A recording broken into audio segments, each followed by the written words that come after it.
오늘은 실패의 자리에 찾아온 은혜라는 제목으로 우리 요한복음 말씀 함께 나누고자 합니다. 사랑하는 성도님들, 우리가 인생을 살다 보면 누구나 어딘가로 돌아가고 싶은 그런 순간이 있습니다. 그래서 특별히 우리가 어떤 실패하고 나서 이런 말들을 하면서 이런 생각들을 하는데, 그러니까 그때 그 선택만 하지 않았어도, 혹은 그때 그 말을 하지 않았어도 라고 생각하면서 뭔가 어떤 그 옛날 어떤 자리로 돌아갔으면 하는 그런 후회들을 하죠. 그리고 뭔가 그때 새롭게 뭔가 변화를 다시 시도할 걸 하는 그런 후회들을 합니다. 근데 여러분, 막상 우리가 어디로 돌아간다고 하면 사람들은, 여러분, 어디로 돌아갈까요? 뭔가 새로운 도전과 변화의 자리로 돌아갈까요? 어디로 돌아가고 같으세요? 익숙했던 그런 자리, 우리는 편했던 그 자리로 다시 돌아가는 그런 경우들이 많습니다. 사실 오늘 본문의 이야기가 그런 이야기죠.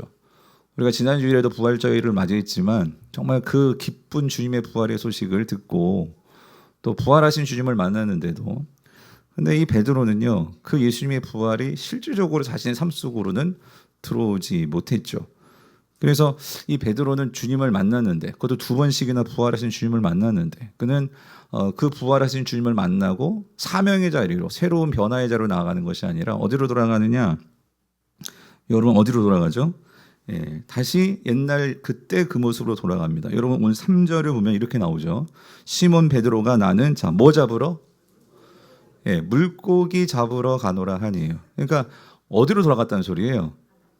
고향으로 돌아간 거예요. 갈릴리 호수, 그곳으로 다시 돌아간 거죠. 다시 말씀드리지만 여러분, 지금 베드로가요, 부활하신 주님을 한 번도 아니고 두 번을 만났어요. 두 번을 만났는데, 그럼에도 불구하고 왜 베드로는 그 옛날, 예수님은 사실 베드로를 어떻게 부르셨죠? 뭐 낚는 어부대라고, 사람 낚는 어부대라고 불렀는데, 지금 베드로는 뭐 낚으러 갔어요? 그냥 물고기 잡으러 다시 돌아가는 거예요. 옛날로 돌아갔다, 그 소리예요. 왜 이렇게 되었을까? 성도님들, 왜 그랬을까요? 그러니까 아마도 베드로는요, 부활하신 주님을 만났지만 그의 마음속에는요, 그가 주님께서 십자가에 달리시기 전에 3번 주님을 배반했잖아요. 정말 맹세하면서 주님을 모른다, 주님한테는 내가 결단코 주님 배반하지 않습니다라고 말했던 그가 사람들 앞에서 3번씩이나 그렇게 주님을 배반하고 했던 그 자신의 어떤 지난날의 과오가 베드로에게는 항상 그것이 마음속에 있었던 것 같아요. 근데 특별히 주님이 부활을 해서 주님을 만나게 되니까 더더욱 주님 앞에서 그 일이 어땠을까요? 너무나 죄송스럽고, 그죠? 창피하고, 그러니까 이 죄책감이 너무나 무거웠던 것 같아요. 그런 그 짐이 짓누르자 이 베드로는 이걸 어떻게 해결하고는 싶은데, 그러면서 이 복잡한 생각들을 가지고 어떤 면에서 이걸 피하고 싶었던 것 같아요. 그래서 어떻게 하느냐, 그가 그냥 익숙한 그 일, 물고기 잡으면서 그것들을 회피하려고 했는지 이 베드로는 고향으로 다시 돌아갔더라는 거죠. 자, 근데 여러분, 예수님은 이런 베드로를 어떻게 보셨을까요?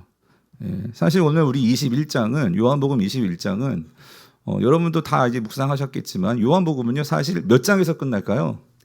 20장에서 끝납니다. 20장에서 이미 결론을 사도 요한이 내렸어요.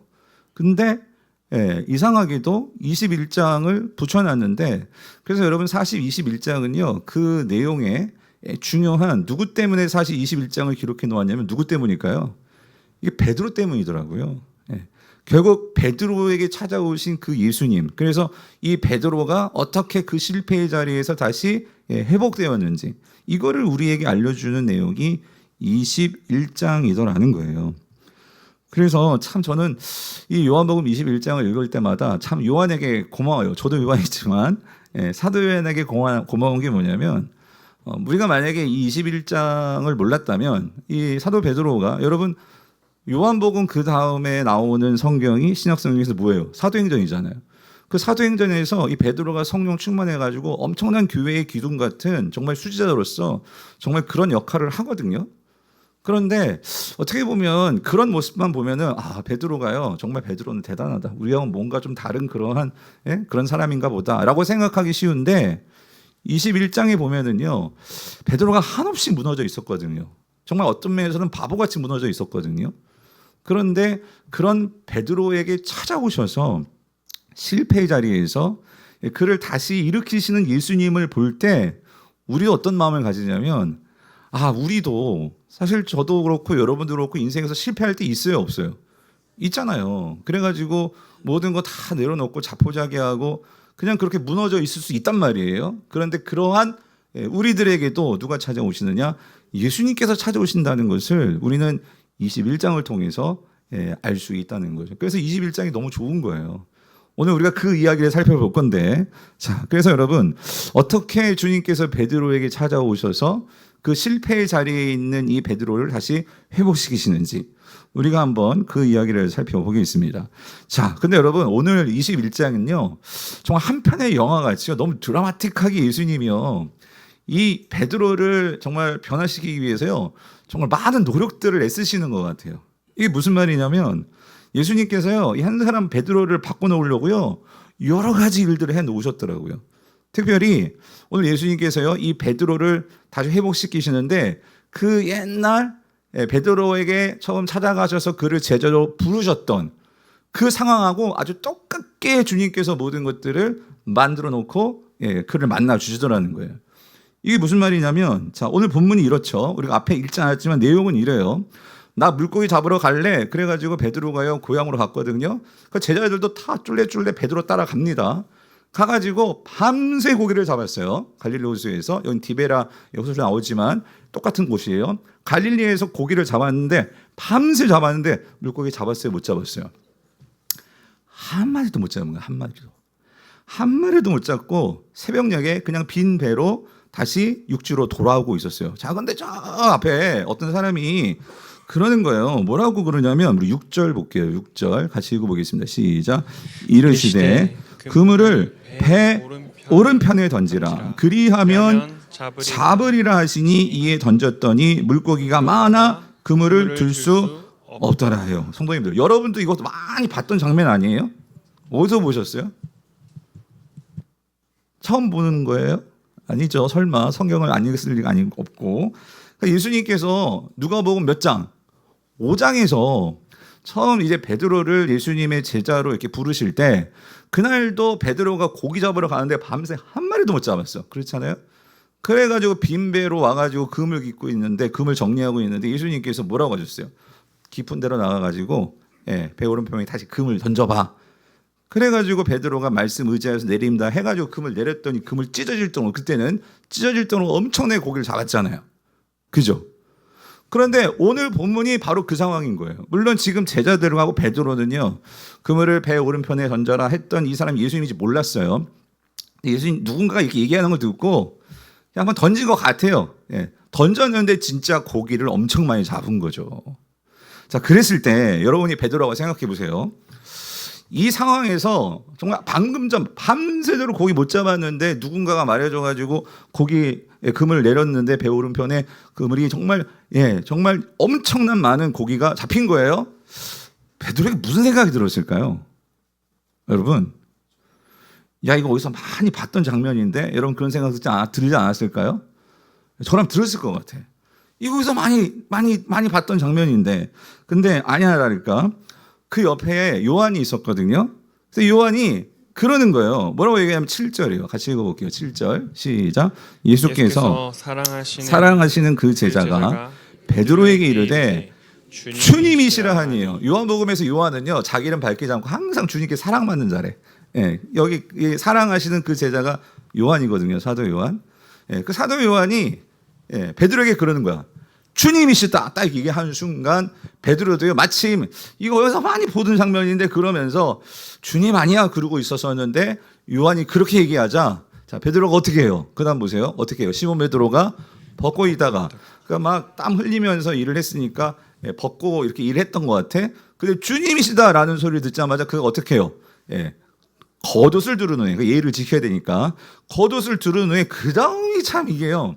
요한이 그렇게 말을 하고 이제 주님이시다 하는 얘기 듣고 겉옷 입고 베드로는 어떻게 하느냐? 노를 열심히 져가지고 배를 육지로 대는 게 아니라 그 주님이시다라는 얘기를 듣자마자 겉옷 입고 베드로는 어디로 들어가? 바다로 들어가가지고 뭐 한 거예요? 주님께로 헤엄쳐 가는 거예요.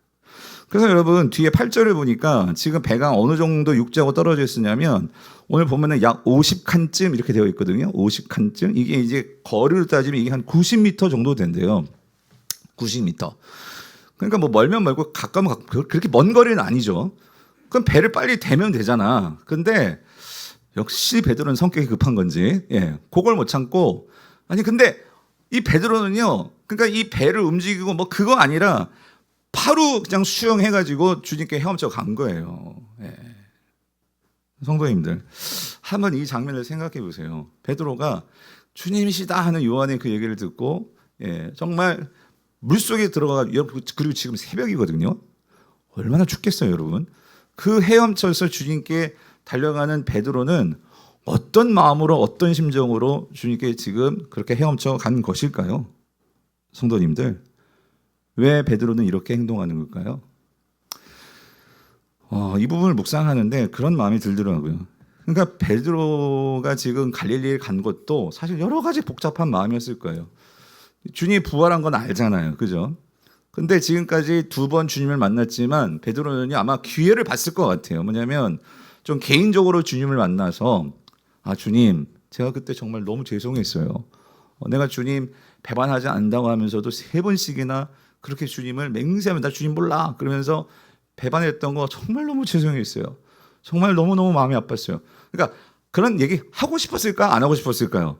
하고 싶었을 것 같아. 근데 여러분 그럴 때 있잖아요. 내가 마음이 너무나 죄송하고 너무나 마음이 찔리고 하면 용기가 안 나는 거지. 주님께 나아가서 말을 해야 되는데 어떻게 말할지도 모르겠고 하는 어떤 그런 마음. 그런 상황 속에서 주님을 못 만나고 있었어요. 그래가지고 갈릴리에 와 있는데 지금 주님이시다. 주님이 와 있는 거예요. 그러니까 지금 베드로에게는 그 주님 놓치고 싶어? 안 놓치고 싶어? 안 놓치고 싶은 거죠. 그래가지고 또 주님 가실까봐 물속에 들어가가지고 헤엄쳐가지고 주님 앞에 간 거예요. 그러니까 베드로는 주님과의 관계를 회복하고 싶은 그런 간절한 마음이 있었던 거죠. 이 베드로의 애절한 마음 느껴지지 않습니까? 근데 여러분 이런 베드로의 마음을 주님은 아셨을까요? 모르셨을까요? 아셨던 것 같아. 근데 여기 더 애절한 분이 계셔. 예수님. 여러분 예수님이요. 이 제자들이 그렇게 고기 잡고 밤새 그러고 있을 때 주님은 갈릴리에 오셔가지고 뭐 하고 계시는 줄 아세요? 오늘 보니까 주님께서요. 베드로가 이제 올 거 어떻게 아셨는지 모르겠는데 주님이 뭐 하고 계셨느냐? 9절을 보세요. 9절 같이 읽어볼게요. 시작. 육지에 올라보니 베드로가 올라와 본 거예요. 자, 뭐가 있어? 숯불이 있는데 그 위에 생선이 놓였고 떡도 있더라요. 그러니까 예수님 뭐 하고 있으셨냐면 먼저 예수님이요 불 펴놓고 계셨어. 숯불 불 펴놓고 계셨어. 여러분 왜 불 펴놓고 계셨을까? 근데 여러분 생각해 보세요. 지금 주님 앞에요 베드로가 수영해서 왔으니 막 머리부터 물이 뚝뚝뚝 떨어지고 있었을 거예요. 그리고 여러분 새벽이에요. 새벽 어땠을 것 같아요? 얼마나 추웠을까? 그죠? 그랬을 때 주님이 볼 때 너무 안쓰럽기도 하고 얼마나 추울까? 그래가지고 주님은 미리 불 펴놓고 아마 본문에 안 나와있지만 베드로가 여기 불쬐 그랬을 것 같아. 그랬을 때 베드로가 그 물이 뚝뚝뚝 떨어지면 젖은 몸으로 여러분 그 새벽에 그 숯불을 찔 때 어땠을까요? 얼마나 따뜻하겠냐고 여러분. 그렇지 않아요? 그 따뜻함을 느끼면서 베드로는요 뭘 느꼈을까? 주님이 얼마나 고마웠을까? 정말 나를 사랑해서 이렇게 불 펴놓고 기다려주시는 그런 주님이에요. 그런 주님.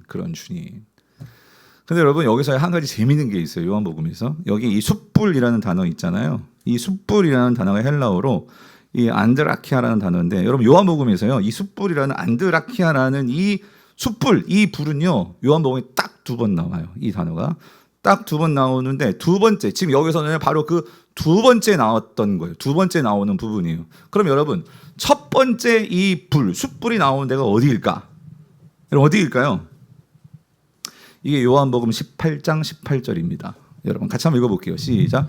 그때가 이제도 추웠어요. 그때가 추운 거로 종과 아랫사람들이 불을 피우고 서서 쬐니 베드로도 함께 서서 어떻게 해요? 쬐더라. 불 쬐고 있는 거야.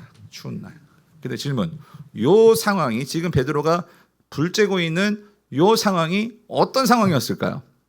퀴즈. 어떤 상황? 맞아요. 예수님이 새벽에 잡혀가셨거든요. 신문 받고 있을 때 대제사장의 그 집들에서 지금 베드로는 불 쬐면서 뭐 하고 있었냐면 사람들이요. 그 불에 이제 얼굴이 이제 보이잖아요. 물었거든. 너 예수님하고 한 패지? 그랬을 때 베드로가 어떻게 해요? 불 쬐면서 나 예수님 몰라. 3번 부인했던 그 장면이 그 숯불 앞에서였어요. 네. 그러니까 베드로는 그 따뜻한 불, 그 날씨가 추웠대잖아요. 불 쬐면서 뭐 했냐면 주님 3번 부인했던 거예요. 그런데 어떤 면에서 야 여러분 절묘하죠. 주님이 불 펴놓고 계셨는데 지금도 추웠어. 엄청 추웠어. 그래가지고 베드로가 지금 불 쬐고 있는데 그래서 여러분 어쩌면 너무 추웠으니까 베드로가 불을 쬐면서 따뜻하다 느꼈는데 어느 순간 베드로에게는요 이 불을 쬐면서 뭐가 생각났을까? 시간이 지나면서 아마 그게 생각났을 것 같아. 내가 주님을 배반했는데 언제 배반했어? 그때도 추웠어. 근데 그때도 내가 뭐 했어? 숯불을 쬐고 있었어. 근데 그때도 공교롭게도 그때는 내가 예수님을 모른다고 뭐 할 때예요? 부인했을 때다 그 소리예요. 그랬을 때 이 불을 보는 순간 그런데 그 예수님이 지금 어디에 있어? 앞에 계시는 거예요. 어떤 마음이 들었을까?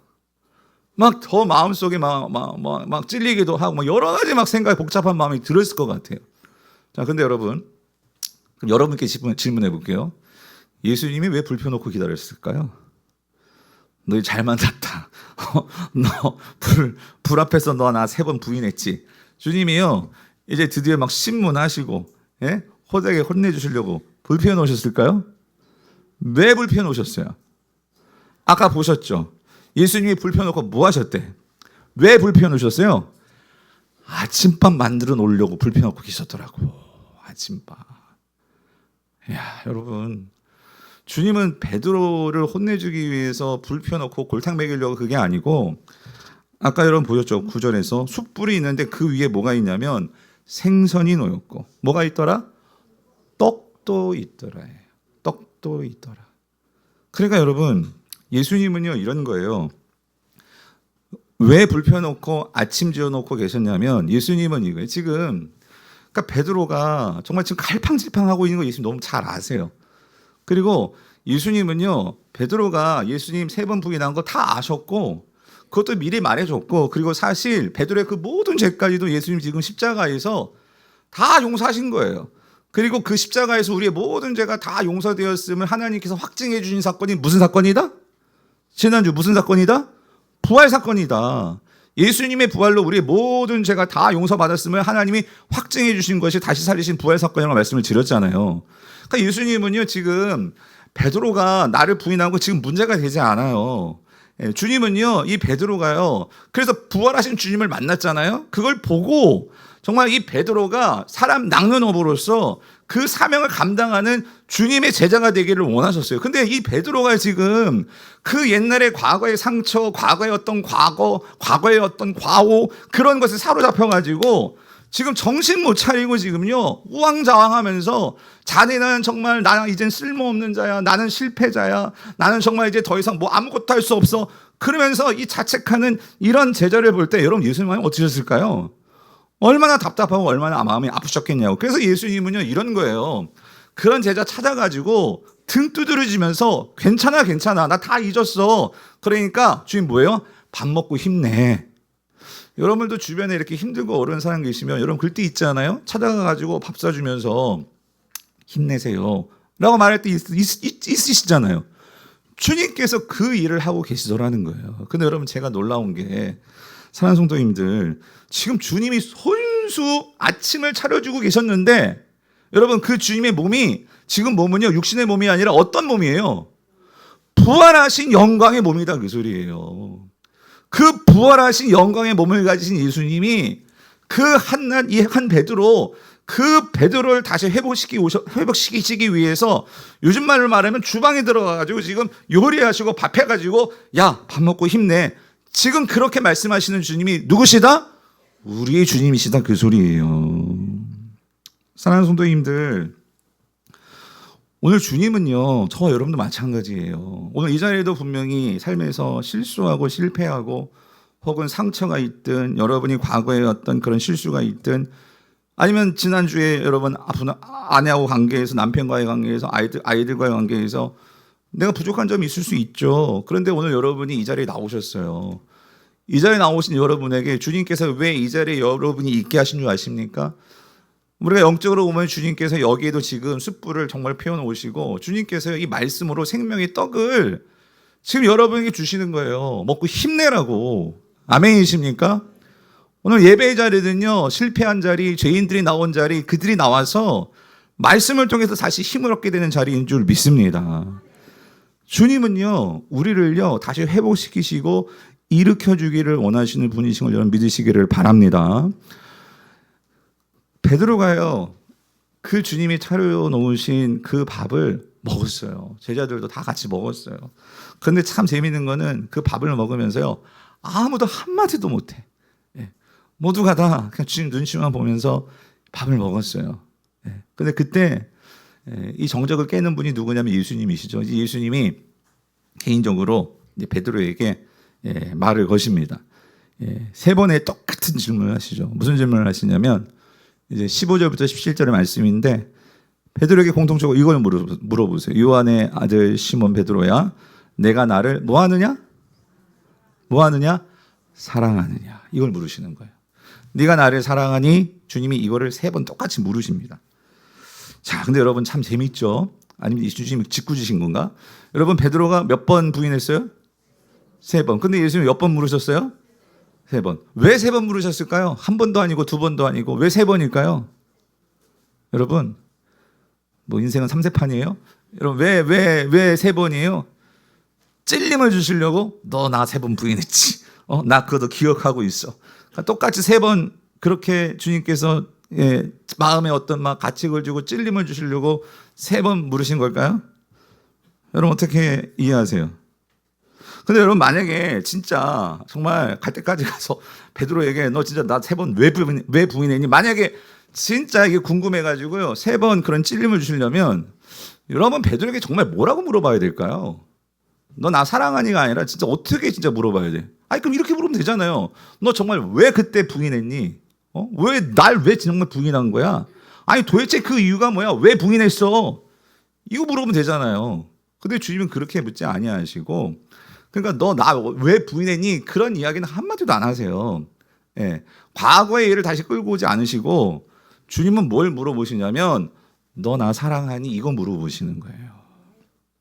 근데 여러분 왜 주님은 너 나 사랑하니라고 물으셨을까요? 제가 이걸 곰곰이 생각해 봤거든요. 묵상해 봤거든요. 근데 이걸 다시 한번 뒤집어서 생각해 보니까 사실 주님은요, 베드로에게 주님, 나 주님 사랑 이 말 듣고 싶어서 이 질문하셨을까요? 주님은요, 베드로가 예수님 사랑하는 거 모를까요?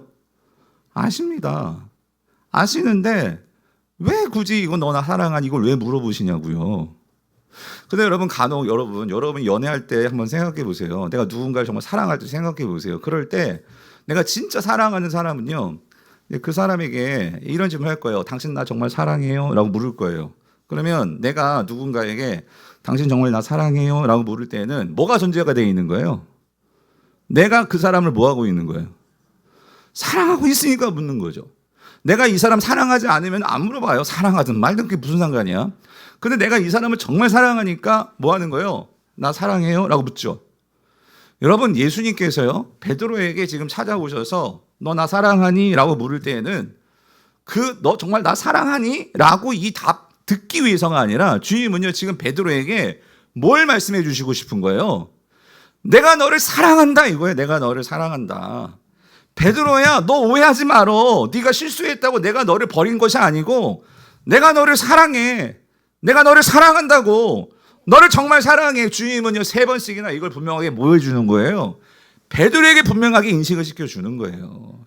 왜냐하면 지금 베드로에게는 예수님이 부활을 해도 그 부활이 기쁘지가 않아요. 왜? 자신의 어떤 죄책감과 자신의 어떤 실수와 자신의 어떤 그러한 무기력함과 이런 것이 온통 사로잡혀 있으니까요. 온통 그것이 이 베드로를 사로잡으니까 주님과의 관계에서요, 자신을 실패자로 여기고 나는 정말 소망 없는 자고 나는 정말 아무런 쓸모딱이 없는 자고 그렇게 완전히 패배주의에 사로잡혀 있는데 주님은요, 그거를 깨뜨리시는 거예요. 뭐라고? 내가 너를 사랑한다라고. 사랑하는 성도님들, 베드로가요, 정말 주님을 사랑하지 않은 게 아니잖아요. 그런데 그도 실수한 거죠. 우리가 살아가면서요, 우리 모두 다 이런 실수가 있단 말이에요. 그런데 그것 때문에 주님은요, 우리가 무너져 있는 그 자리에서 그렇게 낭망하고 낙심하고 그렇게 절망에 사로잡혀서 결국 사단에게 사로잡혀서 우리가 어둠 속에서 주님과의 관계 또한 주님은 나를 버리셨을 거야. 나에게 관심이 없으실 거야. 여러분, 그렇게 생각하는 것은 사단의, 우리를 향한 주님과의 관계를 해방 놓는 사단의 전략인 거죠. 그래서 오늘 예수님이 말씀하시고 너 거기에 사로잡힐 것이 없고 나는 너를 사랑하고 있단다. 이렇게 주님께서 말씀하셨을 때에 베드로도 처음에는요, 그거를 처음에는 잘 이해를 못했던 것 같아요. 그래서 어떤 면에서는요, 자, 주님께서 첫 번째 물어보셨죠? 너 나 사랑하니? 그랬을 때 베드로의 첫 번째 대답은 주님 그렇습니다. 내가 주님을 사랑하는 줄 주님이 아십니다. 라고 대답을 합니다. 두 번째도 너 사랑하니? 하니까 똑같이 주님 그렇습니다. 내가 주님을 사랑하는 줄 주님께서 아십니다. 이렇게 대답을 했어요. 근데 세 번째 똑같게 주님께서 물으시니까 그때는 베드로가 이거를요, 그 의미를 생각을 했던 것 같아요. 그러면서 주님께서 그 세 번째 물으셨을 때는 베드로의 대답도 달라집니다. 뭐라고 달라지냐면 여러분 17절 보세요. 17절 같이 읽어볼게요. 시작. 세 번째 이르시되 요한의 아들 시몬아 내가 나를 사랑하느냐 하시니 주께서 세 번째 내가 나를 사랑하느냐 하심으로. 자, 베드로가 뭐예요? 근심했대요.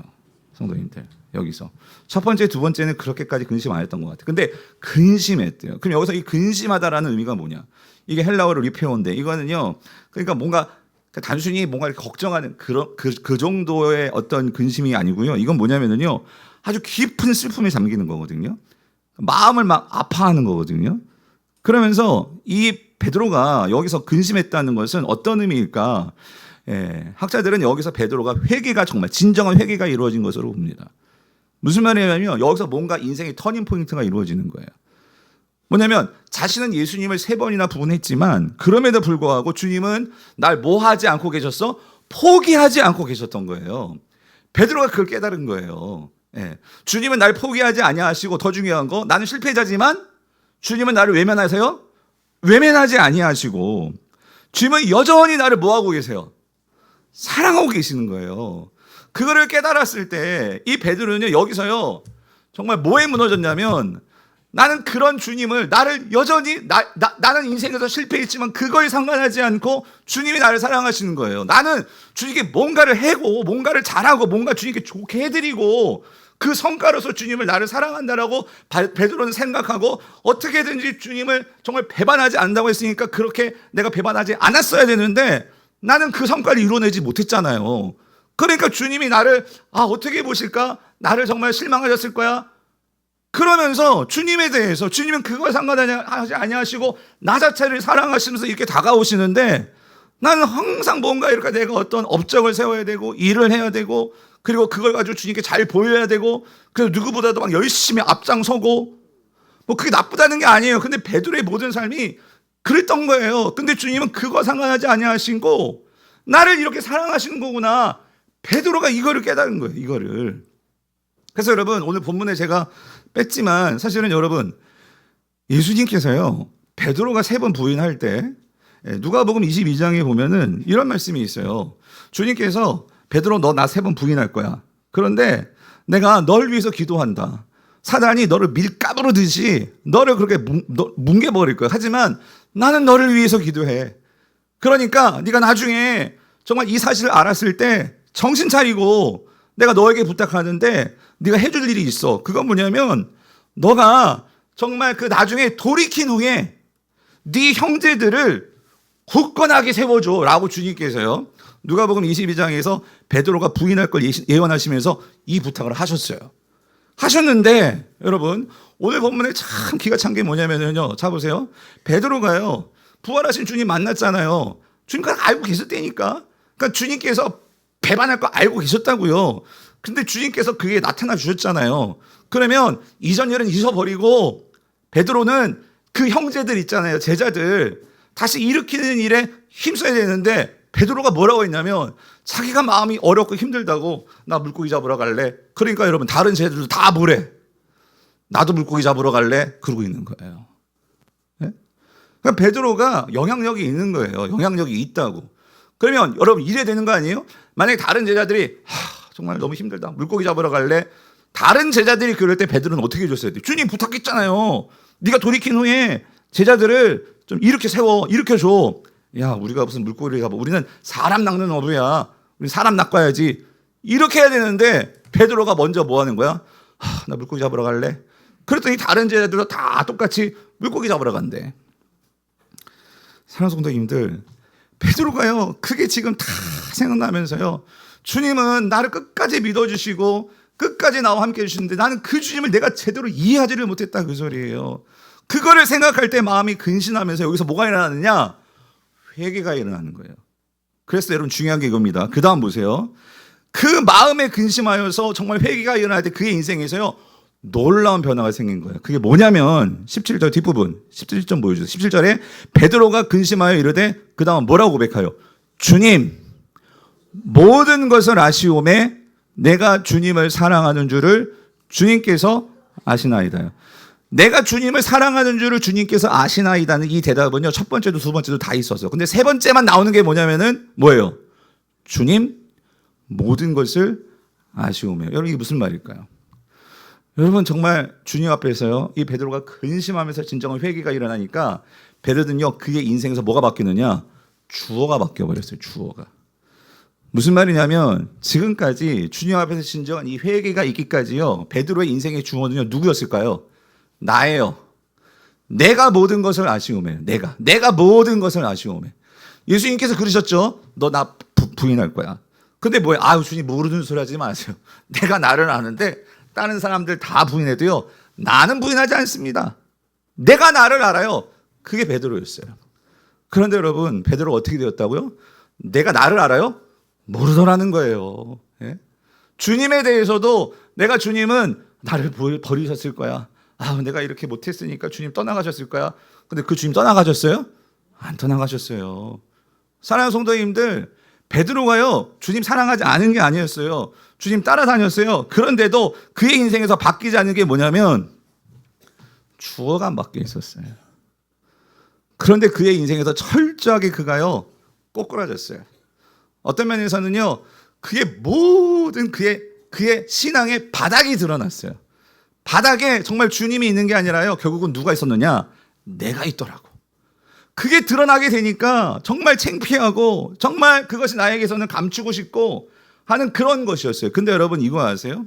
주님 앞에서요 때로는요 정말 우리가요 어떤 실패 아니면 내가 어떤 좌절 내 인생에서 뭔가 꼬꾸라짐이 있을 때 여러분 사실 거기에서 우리의 모든 게 드러납니다. 예, 우리의 실체가 드러나는 거예요. 그런데 여러분 그 우리 인생의 실패에서 우리의 모든 나의 속낯이 민낯이 다 드러나는 순간이 있어요. 그런데 그때 주님을 제대로 만나지 못하면 우리는요 어떤 인생으로 바뀌느냐? 우리는 여전히 그런 나의 어떤 실체가 드러납니다. 민낯이 드러납니다. 우리는요 그걸 철저히 가리려고 해. 그래가지고 사람들 앞에서 자신을 포장해. 그래서 어떤 사람은요 오히려 자신을 막 과장해. 그리고 어떤 사람은요 그럴 능력이 안 되니까 돈이 많은 사람들은요 좋은 옷 입고 좋은 차 타고 하면서 자기를 철저히 가려요. 많은 사람들에게 막 행복한 것처럼 보여요. 근데 실제는 다 썩어 문드러지고 있어. 그런 능력이 없는 사람들은요 가장 쉬운 방법이 뭐예요? 술을 마셔요. 그냥 내가 취해버리는 거예요. 잊어버리려고. 그러니까 중독에 빠지고. 여러분 아담과 이브가요 하와가요 범죄했을 때 여러분 그들이 왜 벌거벗은 것을 알고 왜 그 무화과 나무로 자신을 가리죠? 그게 죄예요. 우리는요 나의 민낯이 드러나잖아요. 철저히 가리려고 그래요. 그런데 여러분 주님은 깨달은 거예요. 베드로는 깨달은 거예요. 뭐냐면 우리 민낯이 드러날 때 여러분 우리는 나를 몰라요. 그래서 베드로가 말하는 거예요. 나는 나를 모르고 이제 깨달았어요. 누가 모든 것을 알아요? 누가 모든 것을 알아요? 주님이 모든 것을 아시오매. 그래서 자신의 인생의 모든 것을 이제 누구한테 맡기는 거예요? 주님께 맡기는 거예요. 주님께 맡기면 내가 민낯이 드러나도 창피하죠. 그러나 주님이 모든 것을 아세요. 주님께서 그것을 이끌어 주시고 주님께서 나를 회복시켜 주실 거예요. 아멘이십니까? 그래서 주님께 맡기고 주님을 따라가게 되더라는 거예요. 오늘 베드로가 그 주님을 만나서, 베드로는요, 우리가 알고 있죠. 이제 요한복음에서 사도행전을 넘어가면은요, 완전 딴 사람이 되어 있어. 딴 사람이. 어떻게 그가 될 수 있는 거예요? 그의 모든 자신의 민낯을 봤어요. 그래서 베드로는 이제 더 이상 자신을 의지하지 않아요. 내가 모든 것을 다 안다? 그러지 않아요. 철저하게 겸손하게 주님을 따라갑니다. 사랑하는 성도님들, 우리 인생에서 신앙생활을 내가 하면서도 많은 성도님들을 볼 때, 저를 비롯해서 우리가 안 바뀌는 게 뭔지 아십니까? 우리가 거듭났다고 하지만 우리가 이 주어가 안 바뀐 성도님들이 너무 많아요. 저도 마찬가지고, 여러분 주어가 안 바뀌니까요, 항상 결정적인 순간에는요, 내가 모든 것을 아시오매 하면서요, 결국 내가 모든 것의 주인이 되어 있다 보니까 결국 거기서 그것 때문에 내가 실족하고 상처받고 거기서 주저앉게 되고 낙심하게 되고 낭망하게 되고 절망하게 되고, 여러분 주어가 바뀌지 않아서라는 거예요. 여러분 주어가 바꿔서 있게 되기를 축원합니다. 그래서 사랑하는 성도님들, 사람들은요 여러분을 피할지 모르지만 여러분 기억하세요. 우리가 민낯이 드러나도 주님은 여러분을 피하지 않으세요. 여러분에게 오셔서 여러분을 바꿔놓기를 원하시는 분이 우리 주님이신지를 믿으시기를 바랍니다. 그래서 여러분 보세요. 주어가 바뀌니까 주님께서 어떻게 하시느냐, 이 베드로가 정말 주님의 사랑을 이제 깨달은 거예요. 그래서 주님이 모든 것을 아시고 내가 주님을 사랑하는 줄 이제 주님이 정말 아십니다라고 고백하니까 예수님께서 그에게 사명을 다시 맡기십니다. 사명을 주시는 거예요. 그래서 주님께서 베드로가 대답했을 때 주님이 뭐라고 말씀하시죠? 이렇게 말씀하시죠. 주님이 뭐예요? 내 첫 번째는 어린 양을 먹이라. 두 번째는 내 양을 치라. 그 다음에 또 세 번째는 내 양을 먹이라. 그래서 조금씩 바뀌어요, 대답이. 그런데 결국은요 똑같은 거예요. 내 양을 맡으라, 그 소리예요. 근데 여기서 중요한 건 이겁니다. 주님께서요, 베드로가 정말 예수님을 사랑하는 걸 이제 아니까, 주님이 나를 사랑하는 걸 아니까, 그래서 주님께서요 베드로에게 뭘 맡기냐면, 양은 양인데 누구 양이래요? 누구 양을 맡기는 거예요? 베드로의 양이에요? 누구 양이에요?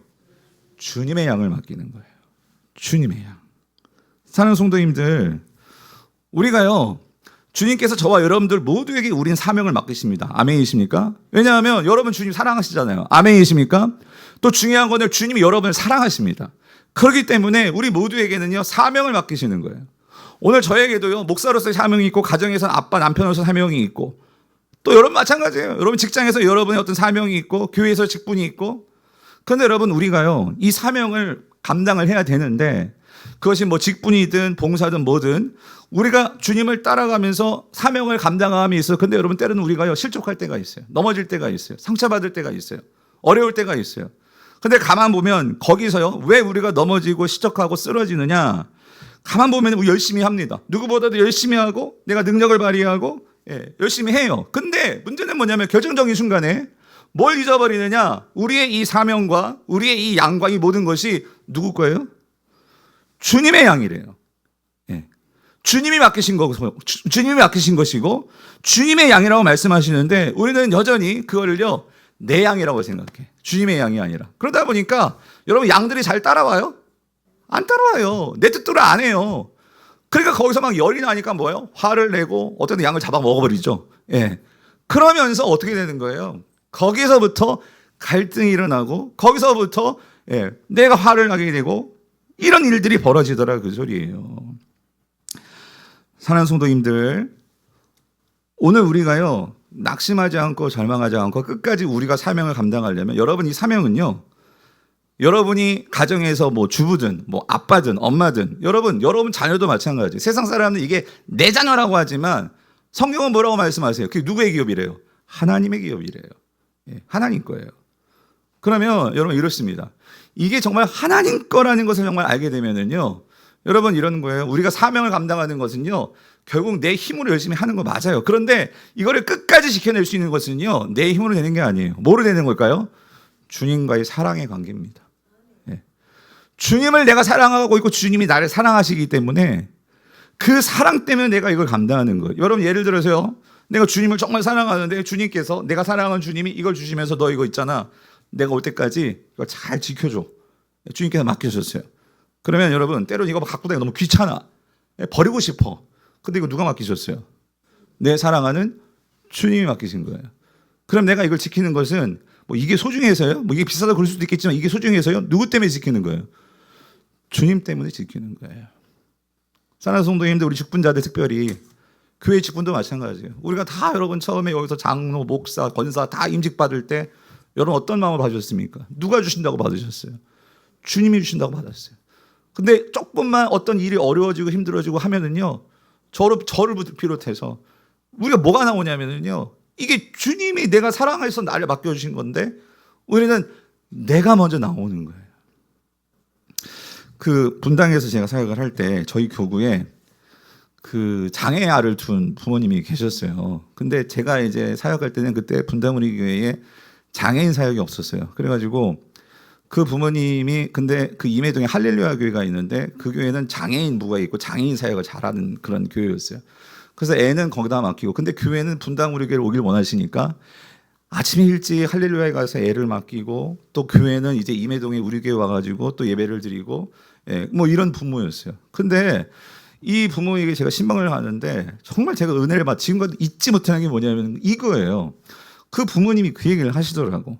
뭐냐면 맨 처음에는 이 아이를 낳았을 때 정말 너무 많이 울었대. 왜 이런 아이를 나에게 줬냐고 하나님한테 막 그러면서. 그런데 어느 순간 자기가 뭘 깨달았냐면 이런 생각을 했다는 거예요. 목사님 그런데 내가 가만 정말 주님을 정말 생각하면서 왜 얘를 이 장애인은 이 애를 왜 나에게 맡기셨을까? 근데 어느 순간 그런 생각이 들더래요. 주님께서 내가 너를 너무 사랑하는데 그렇다면 이 아이를 누군가를 맡아줘야 되는데 이 아이를 맡을 사람은 너밖에 없는 것 같아. 네가 나를 정말 사랑하니까 이 아이를 잘 길러줘. 잘 맡아줘. 그래서 너희 가정에 맡긴 거야. 라는 생각이 들었다는 거예요. 그래서 그 생각이 든 이후부터 이 아이는 누구의 아이야? 주님의 아이고 주님이 맡기신 거예요. 그 마음을 가지고 목사님 내가 이 아이를 돌보고 있어요. 그리고 나는 기도해요. 우리 분당 우리 교회에 내가 한 교회 와가지고 같이 애하고 예배 드릴 수 있는 그런 장애인 사역이 있었으면 좋겠어요. 근데 지금 분당 우리 장애인 사역 생겼어요. 하고 있어요. 사랑하는 성도님들 똑같은 양인데 이걸 누구의 양으로 생각하느냐가 이걸 버릴 거냐 이걸 끌어안을 거냐 그거는 내 판단이 아니에요. 주님 사랑이 있을 때 여러분 그걸 어떻게 하는 거예요? 내가 받아들일 수 있더라 그 소리예요. 아멘이십니까? 그래서 말씀하시죠. 사랑은 모든 허다한 뭐를 덮어요? 죄를 덮는데요. 죄를. 오늘 주님께서요. 나를 사랑하심을 정말로 베드로에게 정말로 그걸 다시 인지시켜 주셨을 때 주님은요 그때 다시 한번 뭘 맡기셨느냐? 사명을 맡기시더라는 거예요. 오늘 저 여러분들에게도 주님은요 그런 사명을 맡기심을 믿으시기를 바랍니다. 마지막으로 주님께서 근데 이 사명을 맡기시면서요 두 가지 당부하시는데 요것만 말씀드릴게요. 첫 번째 뭘 당부하시느냐? 주님께서요 18절 19절에서 주님 사랑합니다라고 고백한 베드로에게 이제 사명 맡기시면서 뭐라고 말씀하시냐면 이거 당부하십니다. 그러면 너 나만 따라와. 나를 따르라 라고 말씀하시는데 먼저 18절 한번 읽어볼게요. 18절 같이 읽어볼게요. 시작. 내가 진실로 내게 이르노니 내가 젊어서는 스스로 띠띠고 원하는 곳으로 다녔거니와 늙어서는 내 팔을 벌리리니 남이 내게 띠띠우고 원하지 아니하는 곳으로 데려가리라. 무슨 말이냐면 그러니까 여기 젊어서는 이 말은 그러니까 네가 원하는 대로 살았어. 왜냐하면 주어가 누구였었어? 나였으니까. 그런데 오늘 주님 부활하신 주님 만나고 베드로는 뭐가 바뀌었어요? 주가 바뀌었어요. 누구로 바뀌었어? 주님으로 바뀌었어. 그러니까 네 인생 주님께서 이제 인도하신다 그 소리예요. 그래서 18절에서는요 주님께서요 베드로가 어떻게 죽을 것을 예언하신 거예요. 그래서 여기 네가 늙어서는 팔을 버린다 그 소리는 그래서 여러분 우린 다 알죠. 베드로가 팔 버린다. 어떻게 죽었을까요? 십자가에 달려 죽었습니다. 진짜로. 그래서 그의 인생은요 마지막 인생은요 내가 원하는 대로가 아니라 주님께서 인도하시는 대로 그렇게 따라가서 그렇게 죽었어요. 세상적으로 보면 죄송해요 개죽음이지. 십자가에 달려 죽으니 여러분 주님 따라가는데 끝이 십자가에 매달려 죽는 거예요. 근데 19절에서 뭐라고 말씀하시느냐 이렇게 말씀하십니다. 이 말씀은 이건 해석이에요. 베드로가 어떠한 죽음으로 하나님께 뭘 돌려? 뭘 돌려요? 영광을 돌릴 것을 주님은 아시고 그거를 그 베드로의 죽음을 예언해 주신 거예요. 물론 베드로는 그 당시는 이게 무슨 말인지 잘 모를 수도 있어요. 근데 한 가지, 너가 주어가 바뀌었으니까 그래서 이제 어떻게 하면 되느냐?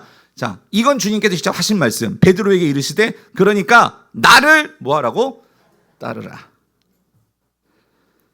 이걸 적용해 보면 이런 거예요. 너 있잖아. 사람 따라가지 말고 상황 따르지 말고 네 감정도 따르지 말고 네가 잘한다고 해서 우쭐거리지 말고 네가 지금 상황이 안 좋다고 해서 낙심하지도 말고 그냥 너는 나만 따로 그러면 돼. 그러면 그것이 결국 어떤 일이든 하나님께 뭐가 된다고요? 영광이 된다. 나를 따르라 그 소리예요. 사랑하는 성도님들, 주님만 보고 따라가시기를 바랍니다. 그래야 실족하지 않은데 우리는요, 주님을 하면서요 너무나 사람들을 바라보잖아요. 사람들의 반응 바라보고 사람들의 소리에 주목하게 되고 저에게 하는 말이에요. 그러니까 자꾸 우리가 실족하고 마음이 상하고 내가 잘할 때는 뭔가 진짜 잘하는구나. 내가 못할 때는 사람들이 반응이 안 좋으니까 내가 정말 죽을 쓰고 있는구나. 그러니까요 막 감정이 널뛰어요. 여러분은 안 그러세요? 사람 보지 말고 여러분 우리 다 부족하니까 주님 바라보고 주님만 따라가면 실족하지 않는다 그 소리예요. 아멘이십니까? 주님만 보고 잘 따라가시기를 축원합니다. 이게 첫 번째고 두 번째는요. 주님께서 이런 말씀하시는 거예요. 근데 주님을 따라가는데 한 가지 주의할 게 있어. 그건 뭐냐면요. 옆에 있는 사람 보지 마. 이거예요. 자, 21절 22절을 볼게요. 같이 읽어보겠습니다. 시작. 이에 베드로가 그를 보고 예수께 여짜오되 주님 이 사람은 어떻게 되겠사옵나이까? 예수께서 이르시되 내가 올 때까지 그를 머물게 하고자 할지라도 네가 무슨 상관이냐? 너는 누굴 따르래? 나를 따르래. 이게 무슨 말이냐면 여러분 옆에 베드로가요. 주님이 어떻게 죽을지 예언해 주셨거든요. 그러니까 순간 누가 궁금하냐면 평생의 라이벌. 누구예요? 요한. 요한이 궁금한 거야. 그러니까 주님께 물어보는 거예요. 주님, 그런데 얘는 어떻게 돼요? 물어보는 거예요. 그러니까 주님이 뭐라고 하시냐면 이런 거야. 야, 베드로야. 내가 올 때까지, 내가 다시 올 때까지, 살려놓든 죽이든지. 예? 그게 내게 뭐냐고요? 무슨 상관이냐라고 말씀을 하시는 거예요. 예? 너는 누구만 따르면 돼. 나만 따르면 되는데, 아니, 왜 옆에 김 집사, 박 집사, 김 권사 어떻게 되는지 그게 뭐가 그렇게 중요하냐 그 소리예요. 예? 사랑하는 성도님들, 주님께서요, 오늘 저와 여러분들에게 하시는 말씀인 것 같아요. 뭐냐면, 우리가 주님을 따를 때, 여러분 중요한 거는요, 우리는 너무 많이 상관을 해. 이런 거예요. 가령 예배를 드릴 때, 왜 저 권사님 왜 항상 저렇게 기도를 하지? 저 집사는 왜 항상 저러지? 왜 저렇게 찬양을 하지? 여러분 예배만 신경 쓰세요, 여러분. 예. 하나님이 정말 중요하게 여기시는 것은 예배를 통해서 저와 여러분의 관계지, 여러분. 근데 우리는요, 너무나 많이, 저 집사님 왜 봉사 안 나오지? 그 집사님이 나오든 안 나오든 중요한 건 내가 주님께 봉사하면 되는 거잖아요. 근데 우리는 자꾸 상관을 한다 그 소리예요. 예. 근데 그렇게 되면은 우리의 이 주님을 따라감에 있어서요, 자꾸만 나도 모르게 이 각도가 틀어질 수 있고요. 주님을 잘 따라가는 것이 뭔가가 문제가 생길 수 있다 그 소리예요. 아멘이십니까? 그래서 여기서요, 상관하지 말라는 게 근데 또 오해하지 마세요. 이게 관심 꺼. 그러니까 서로 돌아보고 관심 갖지 말고 이 얘기가 아니고요. 여기서 주님께서 말씀하시는 건 뭐예요? 서로 비교하는 마음, 서로 판단하는 마음, 그거 갖지 마라. 왜 그러냐면 베드로가 궁금한, 나는 지금 거의 순교 지경이잖아요. 나중에 순교하게 되는데, 그런데 얘는 그럼 얘도 순교할까? 아니면 얘는 오래 살아남을까? 궁금하죠. 근데 여러분, 주님께서 나에게 맡기신 사명이 있고 옆에 있는 김 집사님, 박 집사님, 권사님에게 맡긴 사명이 있는 거예요. 강북우리교회는 강북우리교회 사명이 있고 분당우리교회는 분당우리교회 사명이 있는 거예요. 근데 왜 우리 교회는 이렇고 저기는 저렇고 그러지 말라는 거예요. 주님께서 우리 각자에게, 여러분 가정에게 주신 사명, 여러분 아내에게 주신 사명, 남편에게 다 달라요. 그러면 우리는 그거 가지고 주님께 묻고 주님을 따라가면 된다는 그 소리예요. 아멘이십니까? 그래서 여러분 교회는요, 감독관이 많으면 그 교회는 너무 피곤해요. 여러분, 감독관이 많은 교회가 아니라 주님의 뭐가 많아야 돼요? 청지기들이 많아야 된다 그 소리입니다. 우리 교회가 그런 교회 될 수 있기를 정말 축원합니다. 말씀을 맺겠습니다. 사랑하는 성도님들, 21장은요 정말 우리에게요 큰 위로가 되는 장이에요. 뭐냐면 주님은, 여러분 주님 뭐에 관심이 있느냐? 우리 주님은요 실패자들을 어떻게든지 일으키시는 데 관심이 있는 게 우리 주님이시더라는 거예요. 여러분 베드로도 실패자였지만, 여러분 구약에서 다윗은 실패자였어요, 실패자 아니었어요? 여러분 베드로보다 더 나쁜 놈이 다윗이었죠. 여러분 다윗은 간음했죠, 사람 죽였죠. 그런데 여러분 그 다윗 그냥 내버려 두셨어요? 하나님 그를 찾아오셔서 회복시키십니다. 여러분 엘리야 선지자는 실패자야 아니에요? 불을 내릴 때는 언제고, 그런데 바로 뒷장 19장에서 이세벨이 너 죽인다 그러니까 줄일랑 쳐가지고 호렙산에 가지고 동물 속에 들어가지고 주님 나 죽여주세요, 나 죽여주세요 했던 자가 누구예요? 이게 엘리야였어요. 근데 여러분 그 호렙산에 누가 찾아오셨어요? 주님이 세면서 찾아오셔가지고 엘리야야 엘리야야 너 왜 여기에 있느냐라고 말씀하시는 분이 누구셨어요? 우리 주님이셨단 말이에요. 오늘 이 자리에서도 여러분 혹시 아무에게도 말 못할 실패와 절망과 여러분 그런 죄책감에 시달리는 분이 계시다면 첫 번째 회개하셔야 돼요. 그런데 그런 여러분에게 분명히 주님은요 그 자리에 이렇게 머물러 있기를 원치 아니하시고 반드시 여러분의 손 붙들고 일으켜 주시는 주님이신 믿으시기를 바랍니다. 그래서 주님은요 반드시 여러분의 가정과 여러분의 삶에 회복을 주시는 분이세요. 그런 실패의 자리에서 여러분 회복의 은혜를 누리시는 우리 모든 성도님 될 수 있기를 주님의 이름으로 축원드립니다. 자, 오늘 말씀 생각